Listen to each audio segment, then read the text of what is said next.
కదులుతావట.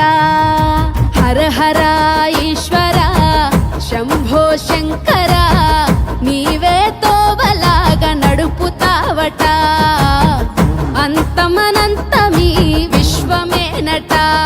ఓహో నీలకంఠ శ్మశానాల వెంట ప్రశాంతంగా వీరంగమాడుతావంట.